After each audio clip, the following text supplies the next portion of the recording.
So what's up guys, ayan.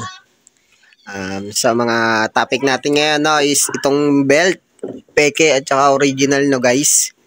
So ayun, ito yung nabili ko sa Shopee. Galing pang Indonesia, akala ko original talaga dahil galing pa siyang Indonesia no. So 2 weeks siya bago na-deliver sa akin. Tapos pang 2 days ko pa lang siyang gamit ngayon no. Tapos ayun na, tingnan niyo yung nangyari. Oh, gutay-gutay agad. Stepek. Tas ano na, ang lambot-lambot na niya kaagad. Ang lambot-lambot niya na. Ayan, oh. Oh. Baka sabihin nyo, may tama yung pulley ko, no? So, papakita ko sa inyo yung pulley ko, guys. Ayan yung pulley ko. Wala akong katama-tama yan. Ayan yung pulley natin, guys. Wala pong tama yan.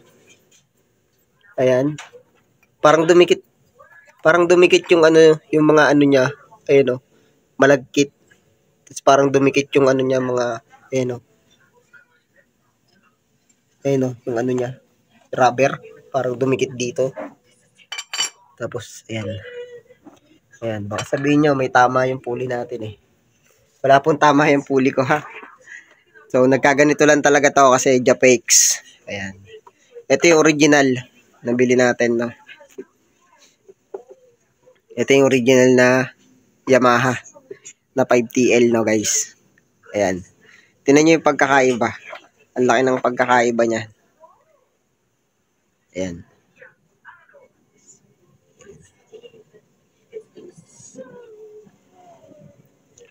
Ayan guys. Itong sa original, makakapal yung ano niya. Makakapal yung print. Tsaka malinaw. Ito, maninipis. Maninipis yung print na itong local. Tsaka yung texture ng ano niya, itong sa ano, magaspang. Makikita nyo talaga na matibay yung ano, belt. Itong sa original. Tapos itong sa local, ano siya eh, makinis. Makinis siya, tsaka malambot. Malambot. Ito talaga, itong original, matigas. Matigas talaga siya. Ayan.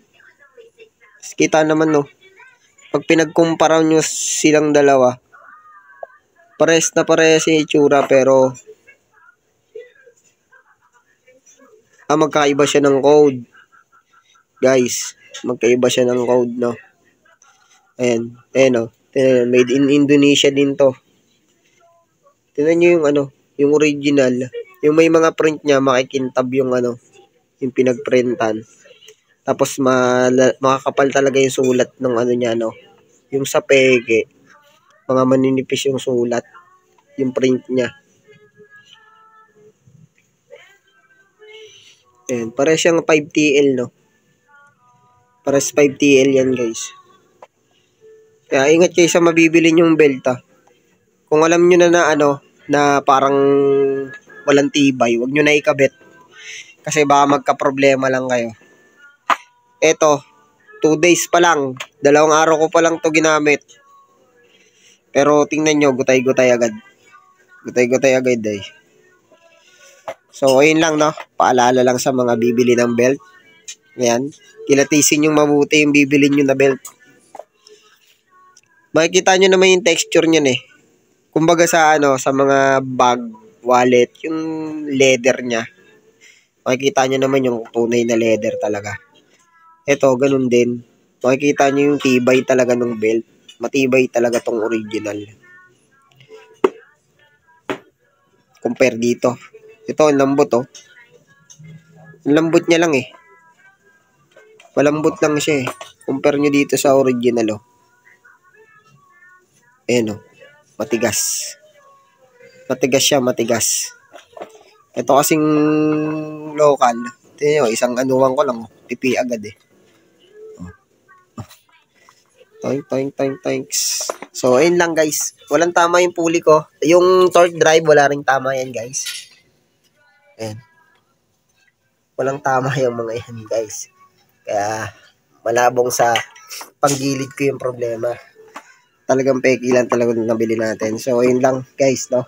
So, hanggang dito na lang. Munting paalala lang po. Thank you very much.